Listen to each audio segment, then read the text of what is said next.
Les invito a buscar en sus Biblias, por favor, en la carta del apóstol Pablo a Timoteo. Vamos a considerar los primeros dos versículos de esta porción. Pablo, el título de la lección del día de hoy es Pablo y Timoteo. Vamos a considerar el escrito que el apóstol Pablo hace a este joven Timoteo. Déjame decirte algo. Creo que no hay mayor gozo para los padres el ver a sus hijos crecer, ser personas de bien, responsables, verlos crecer, ser adultos, y que saben enfrentar la vida y tomar decisiones, y que de alguna manera ellos puedan seguir también nuestro ejemplo. El libro de Proverbios dice que camina en integridad el justo. Sus hijos son dichosos detrás de él. Y yo creo que usted, que es padre, estará de acuerdo conmigo que no hay mayor gozo, dicha, ver nuestros hijos crecer. Aunque a veces quisiéramos tenerlos siempre pequeñitos, ahí protegiéndolos a nuestro lado, cobijándolos, dándoles protección. Pero cuando ya son adultos, cuando son hombres, cuando tienen familia, qué lindo es. Si eso es en el plano terrenal, en el plano humano, ¿cuánto más es en el plano espiritual?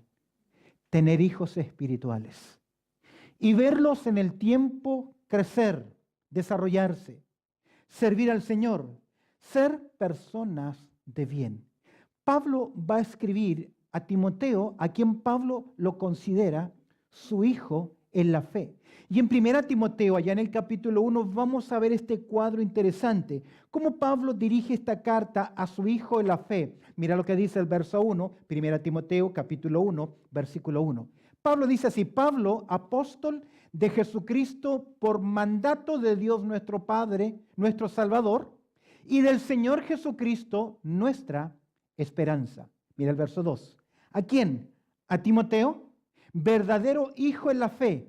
Gracia y misericordia y paz de Dios nuestro Padre y de Cristo Jesús nuestro Señor.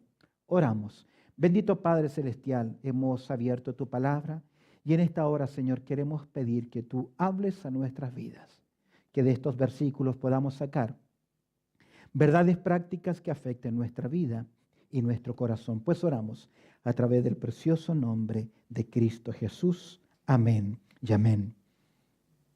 Pablo dirige esta carta al joven Timoteo, su hijo en la fe, su discípulo, y quiero que hoy podamos observar los detalles de introducción a esta carta y que podamos ver qué es lo que podemos aprender de dos hombres, Pablo y Timoteo, dos generaciones diferentes.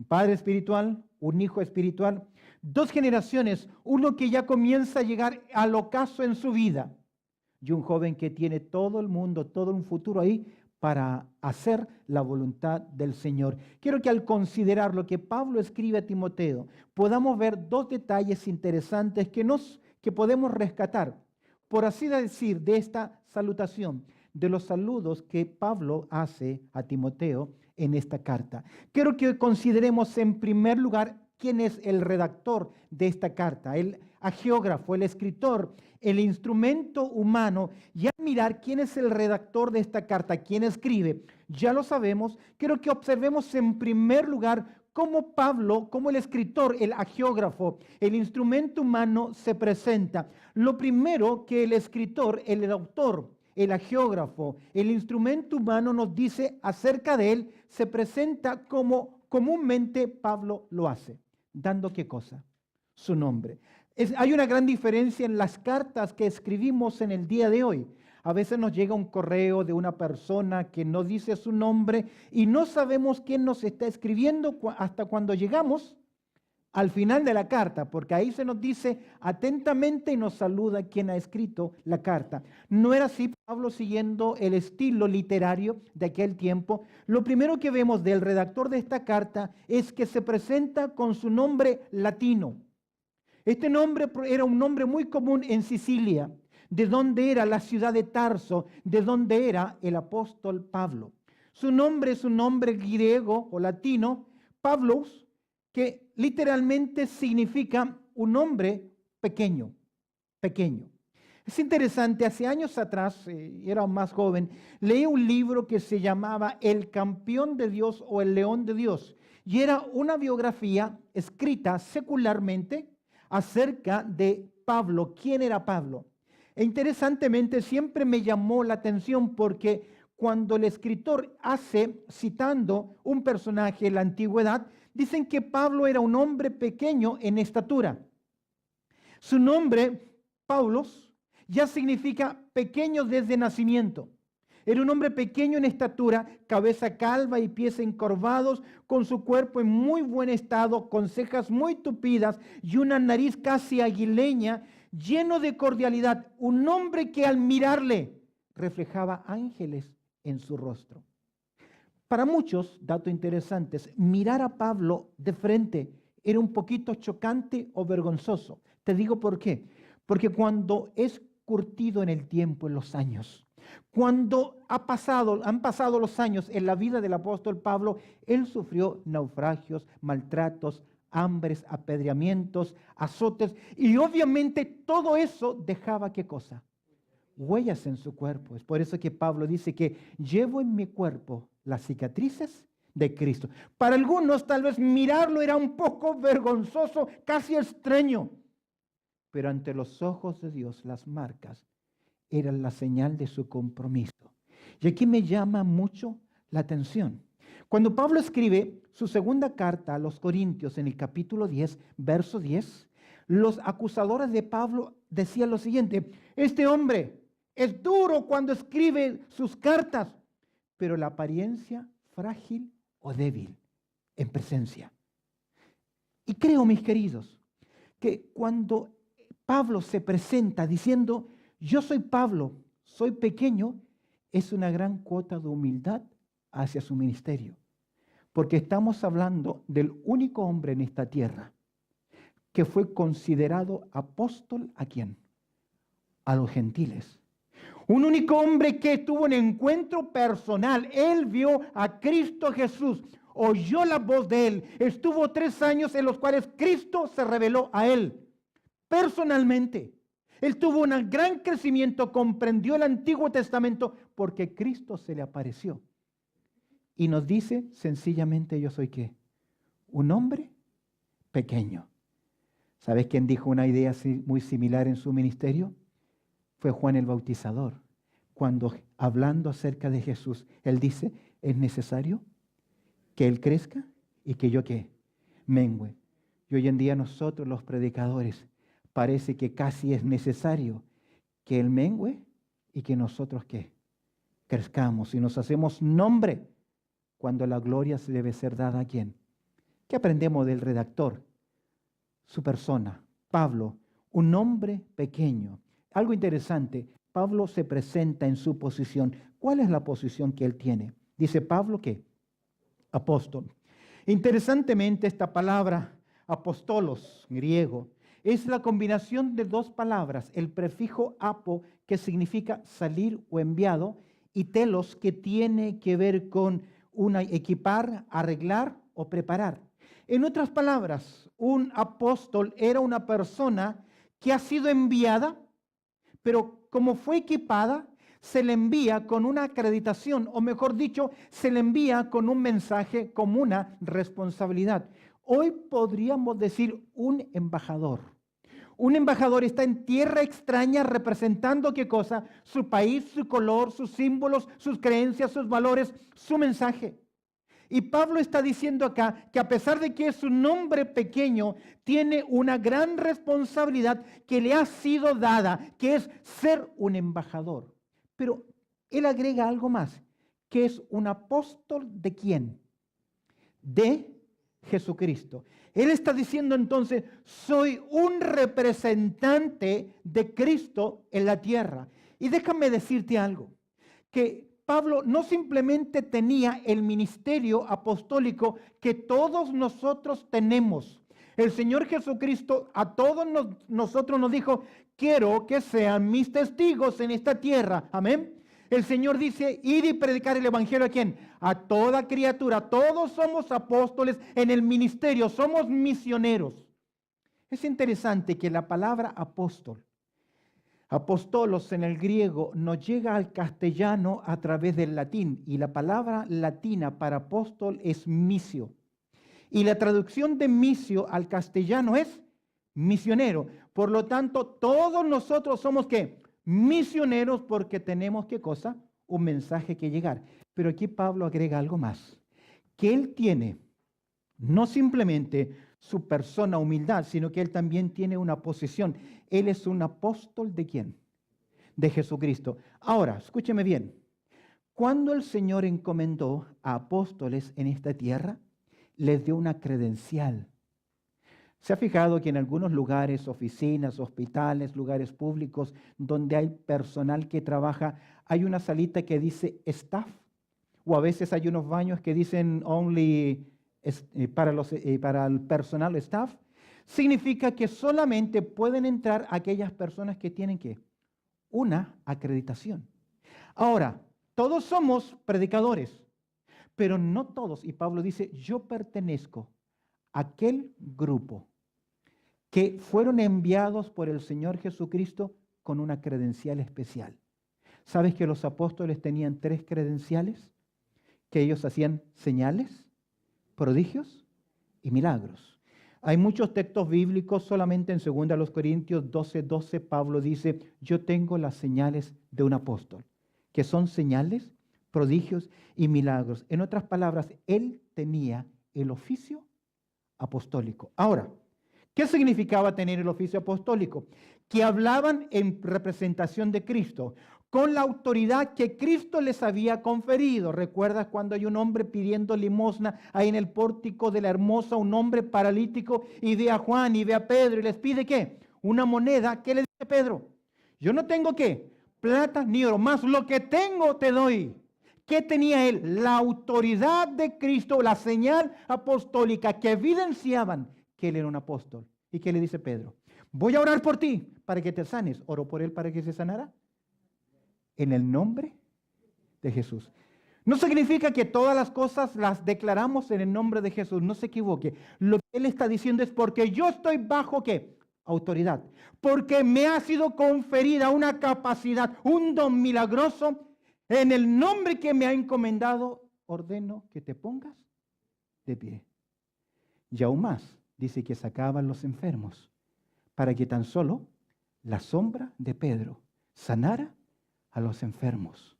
¿Por qué? En Hechos 5:12 usted lo leerá. Porque por mano de los apóstoles se hacían ¿qué? Señales, prodigios y milagros. Ahora, esa orden, ese oficio, hoy no existe. Porque fueron entregados para poner el fundamento. En Efesios capítulo 2, versículo 20 lo dice. Pablo nos va a decir ahora por qué él es un apóstol. Nos va a dar 2 razones. La primera de ellas es porque él ha sido comisionado de una forma soberana. Mira lo que Pablo dice, porque él es un apóstol de Jesucristo. En primer lugar, él dice, ¿por qué? Mandato de Dios. Por lo general, cuando Pablo se presenta como apóstol, míralo tú en Efesios capítulo 1, verso 1, en Colosenses 1:1, dice, Pablo apóstol de Jesucristo por la voluntad de Dios. Pero aquí Pablo no dice por la voluntad de Dios. Pablo dice ahora que es por mandato de Dios. Directamente él recibió, ¿qué cosa? Una misión. Él directamente recibió una responsabilidad. ¿Cuál fue su responsabilidad? Porque él recibe esta responsabilidad. ¿Recuerdas en Hechos capítulo 9? Ahora, para hacer historia, mira conmigo por favor en Hechos capítulo 9, cuando un hombre, en el capítulo 9 del libro de los Hechos, va a recibir una orden, es Ananías. Y Dios le va a decir a Ananías, ¿qué cosa? Anda, ve y ora por una persona que se llama Saulo de Tarso porque él ora, es creyente. ¿Qué le dice a Ananías? Hey, Señor, le dice a Dios, ¿estás seguro? Porque yo he oído muchas cosas no gratas acerca de él. ¿Qué le está diciendo Dios? Anda. Y mira el mensaje, ¿cuál es? Verso 15. Hechos capítulo 9, versículo 15. Y el Señor le dijo, ve, porque instrumento escogido me es este, ¿para qué? Este es Saulo, para llevar mi nombre en presencia de los gentiles y de reyes y de los hijos de Israel, porque yo le mostraré ¿Cuánto le es necesario? ¿Qué agrega? Padecer por mi nombre. ¿Por qué Pablo es un apóstol? ¿Por una comisión? Soberana, por mandato de Dios, por mandato de Dios, dice el apóstol Pablo. Él me ha ordenado. Es por eso que él puede decir en Corintios capítulo 9, verso 16, ay de mí si no anunciare qué cosa. ¿Por qué? Porque le era impuesta necesidad. Pablo no había escogido el ministerio. Él no dijo, desde ahora en adelante me voy a ganar mi vida haciendo ¿qué? Apóstol. Él no decidió eso. Él no quería eso. Por el contrario, él odiaba a ¿quiénes? A los cristianos. Pero esto me hace ver la profunda convicción de una cosa, del llamado de Dios al ministerio. ¿Por qué Pablo es un apóstol? Porque él tiene una comisión que es soberana, desde el cielo. Aún más, Pablo nos va a decir que desde el vientre de su madre, él fue elegido, fue escogido para hacer ¿qué cosa? Un apóstol. Y aquí quiero agregar algo más. No todos somos llamados a ser líderes, a estar al frente de una obra. Y cuando un hombre toma ese lugar y Dios no lo ha llamado para ejercer esa función, a veces produce dolor en el pueblo del Señor más que bendición. Por eso Pablo, vez tras vez, Dios le confirma, tú has sido llamado. Y Pablo nos dice, en primer lugar, que él fue comisionado por el Señor, pero en segundo lugar nos dice que él está bajo un compromiso al señorío. Mira lo que agrega Pablo. De Dios, nuestro Salvador, y del Señor. ¿Del Señor quién? Jesucristo. No sé si logras ver, primero la comisión soberana, porque Él está bajo el mandato ¿de quién? De Dios, nuestro ¿qué? Salvador. ¿Por qué Dios nuestro Salvador? Porque el plan de salvación lo diseñó ¿quién? Dios el Padre. Y ahora Él dice, yo soy un apóstol y la razón es porque estoy bajo la comisión, pero también tengo el compromiso ¿hacia quién? Hacia el señorío de Cristo. ¿Por qué? Porque Él va a llamar al Señor Jesucristo, le va a dar un título importante. Va a decir, Señor, yo estoy aquí para hacer ¿qué cosa? Tu voluntad. ¿Qué significa esto? ¿Recuerdas en Romanos capítulo 14, verso 8? Usted lo conoce. Pues si vivimos, para el Señor vivimos. Y si morimos, para el Señor morimos. Sea que vivamos o que moramos, ¿qué? Somos del Señor. ¿Qué está diciendo Pablo? Yo vivo para Él. Ahora, eso debiera ser la razón de ¿quién? De todos los creyentes. Pero, ¿qué dice Lucas capítulo 6? Mira conmigo, por favor. Lucas en el capítulo 6.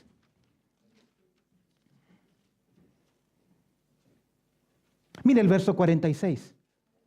Mira interesantemente lo que dice el evangelista. Esto es de labios de nuestro Señor Jesucristo. Y antes de leerlo, mi pregunta es, ¿vive usted para el Señor? ¿Amén? No los escucho. ¿Vive usted para el Señor? Ahora, escuche lo que dice su Señor. Lucas 6, 46. ¿Por qué me llamáis qué? Señor, Señor, y no hacéis lo que yo digo? Ahora pregunta, ¿usted hace lo que el Señor dice? Ay, ya no escuché los amén. Hace, ¿no? Porque Pablo que dice, yo soy un apóstol, ¿por qué? Comisionado por el soberano y porque mi compromiso es hacia el señorío.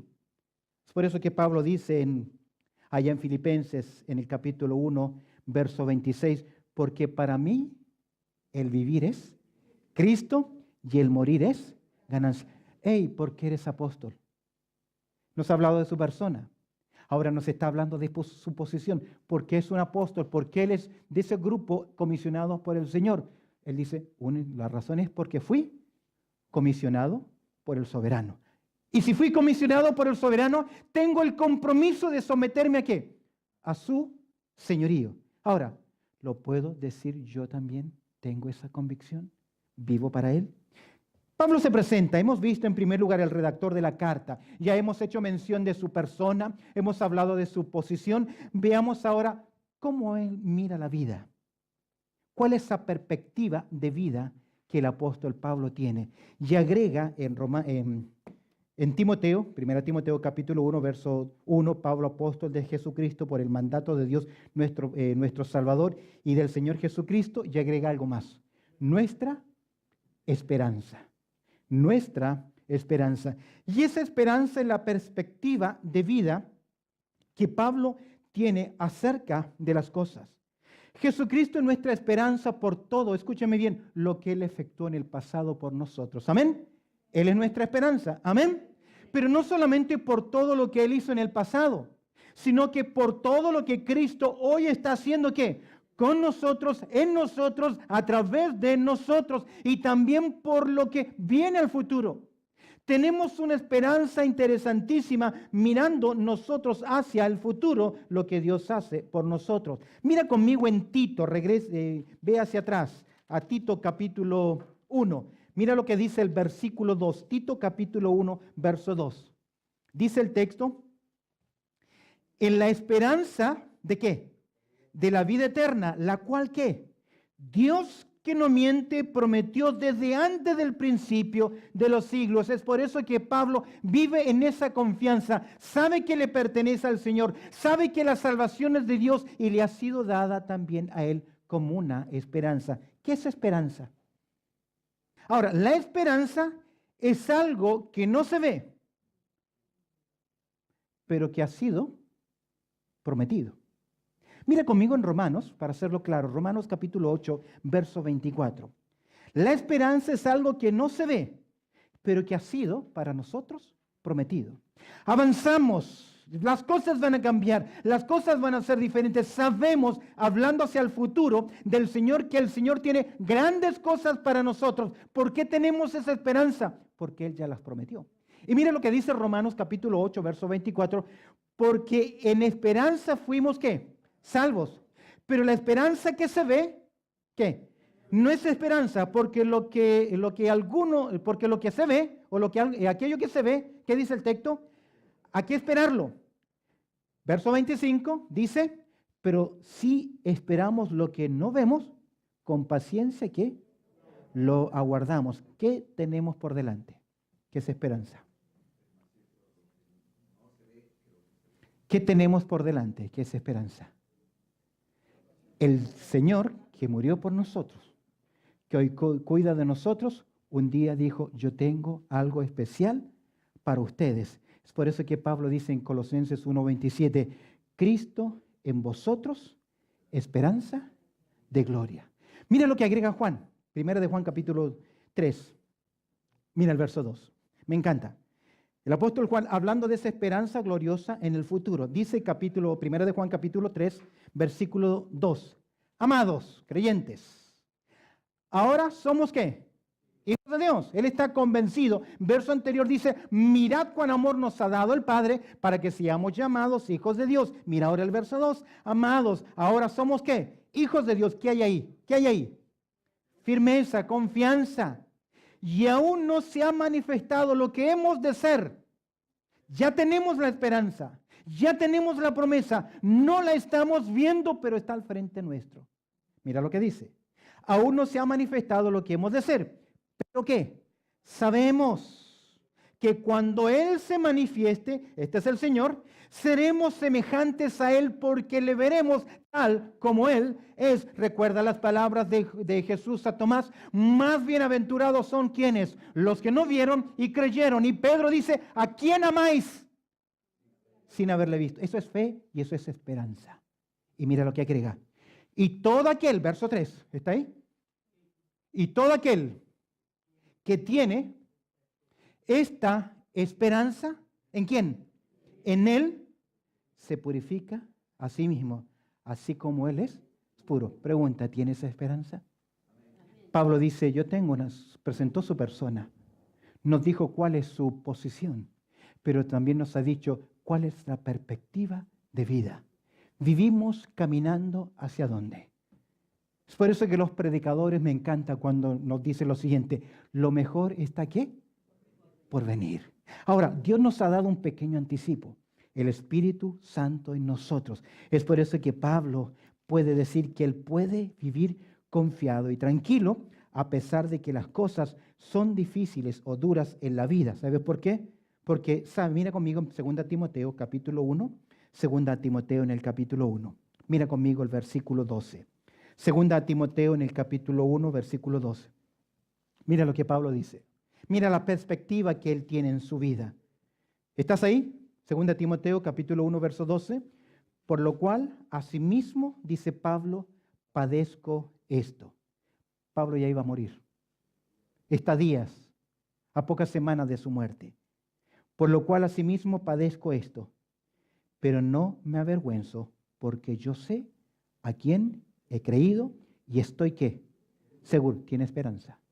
Estoy seguro que es poderoso para guardar mi depósito para aquel día. En otras palabras, aunque yo me muera, sé en qué brazos estoy. Amén. La persona de Pablo, su humildad. La posición de Pablo, él es un apóstol. Pero la perspectiva del apóstol Pablo es, yo tengo ¿qué? Esperanza. ¿Te acuerdas que hay una eterna fe, esperanza y amor? La fe mira al pasado, lo que hizo Cristo por nosotros. La esperanza mira al futuro. Él viene a buscarnos y está preparando cosas mejores. Y cuando la fe y la esperanza se acaben, ¿qué nos va a quedar? Porque siempre estaremos bajo su cuidado. Amén. Hemos visto en primer lugar entonces el agiógrafo humano. Hemos visto el redactor de la carta. ¿Quién es? Pablo. Y ya hemos visto la presentación que él hace. Y ahora, ¿a quién se dirige? El receptor de la carta. Si hay un agiógrafo, también hay un hombre fiel que es Timoteo. Y mira el versículo 2, lo que observamos ahí en versículo 2. Pablo se dirige ¿a quién?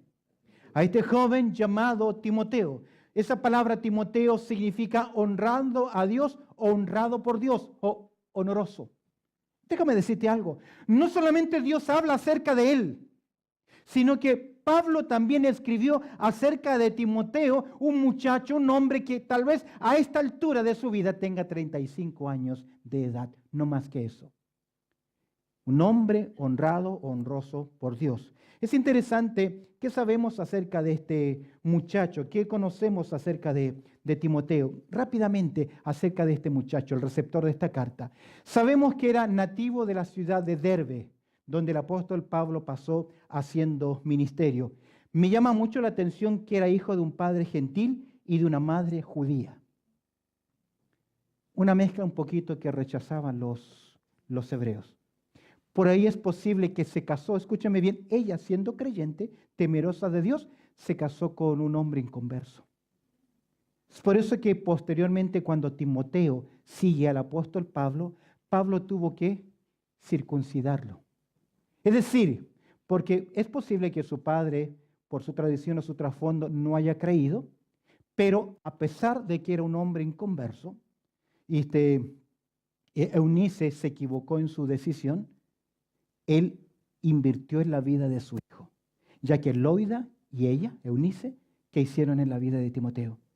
Le enseñaron casi a leer, utilizando las escrituras. Es interesante que Pablo le invitó a unirse en su ministerio en su segundo viaje misionero. Pablo tuvo que circuncidarlo, producto para que no fuese tropiezo de los judíos. Interesantemente, vemos que Timoteo fue ordenado oficialmente por Pablo y también el presbiterio. ¿Recuerdas que Pablo le dice, no te olvides que el presbiterio y nosotros oramos por ti? Y que tu don fue confirmado, oramos, nos identificamos contigo. Por eso Pablo le escribe eso en 1 Timoteo capítulo 4, verso 14. Interesantemente, Timoteo comenzó a acompañar al apóstol Pablo, también lo hizo en su tercer viaje misionero, segundo y tercer viaje misionero. Y al igual que Pablo, según Hebreos capítulo 13, verso 23, Timoteo también estuvo ¿dónde? En la cárcel, lamentablemente, pero no por ser delincuentes, sino por ser predicadores del Evangelio. Ahora, ministró al menos en 5 iglesias que nosotros conocemos del Nuevo Testamento. En cierta forma, Timoteo se convierte en la mano derecha del apóstol Pablo. Y algo interesante, Timoteo era una persona muy reservada, tal vez un poquito introvertido en personalidad, y también era ¿qué? Débil en salud. Pero escúcheme bien, las limitaciones físicas no son impedimentos ¿para qué? Para servir al Señor, porque Timoteo se convierte en un hombre de Dios.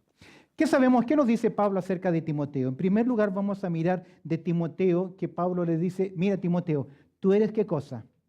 No dice mi hijo en la fe. ¿Qué dice? Verdadero hijo en la fe. ¿Qué significa eso? Cuando dice Pablo, verdadero hijo de la fe, doy testimonio de la conversión de él.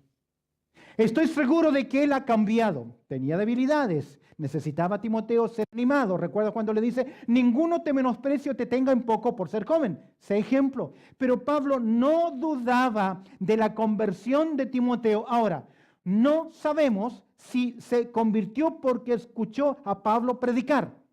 No nos dice el texto bíblico. Creemos que como Timoteo era de la ciudad donde Pablo también ministró en Listra, ¿recuerdas cuando Pablo fue apedreado en Listra? Antes de ser apedreado, Pablo predica y por ahí Timoteo oyó.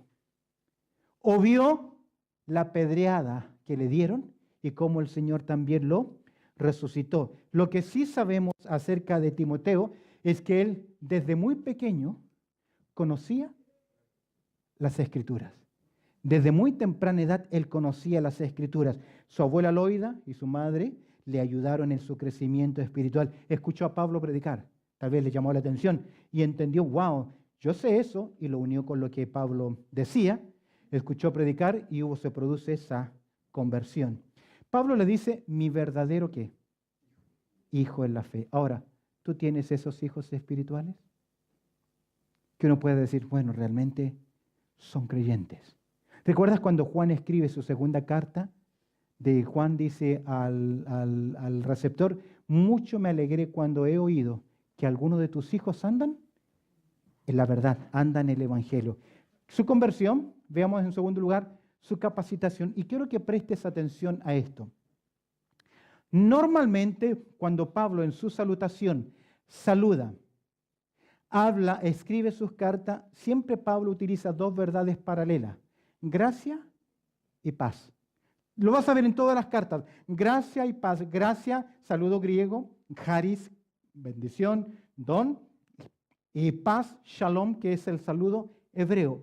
Pero aquí, y mira la capacitación, Pablo le va a escribir a Timoteo y mira lo que le va a decir en su capacitación. ¿Qué le dice? Mira conmigo. Pablo a Timoteo, verso 2, verdadero hijo en la fe, primero, gracia, segundo, ¿qué? Misericordia y luego paz. Lo vuelvo a hacer en su segunda carta, en el capítulo 1. ¿Por qué inserta Pablo que Timoteo debe tener qué cosa? Misericordia. Porque Timoteo tiene una responsabilidad muy grande.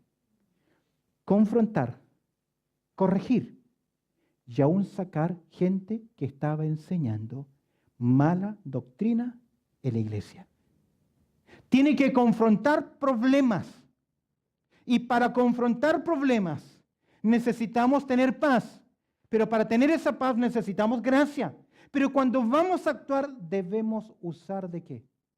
Misericordia. Una verdad tremenda en Dios. ¿Recuerdas que el Antiguo Testamento dice que Dios es qué? Lento para la ira y qué? Y grande en misericordia, queridos. ¿Cuántas veces a nosotros, al hacer el ministerio, al guiar a personas, al confrontar a personas, no actuamos con misericordia y solo queremos castigo y solo queremos juicio y solo queremos confrontar y acusar o presentar acusaciones, enjuiciar y no tenemos qué? Gracia ni tampoco qué?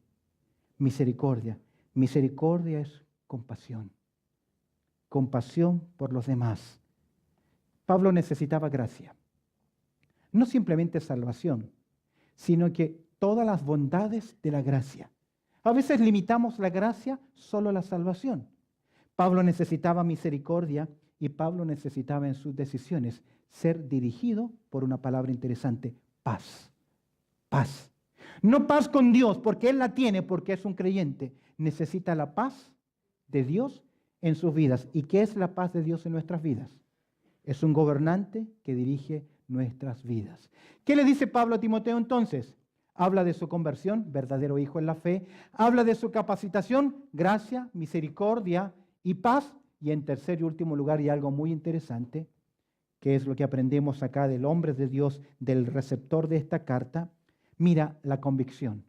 Lo primero que se nos dice, de Dios, nuestro Padre.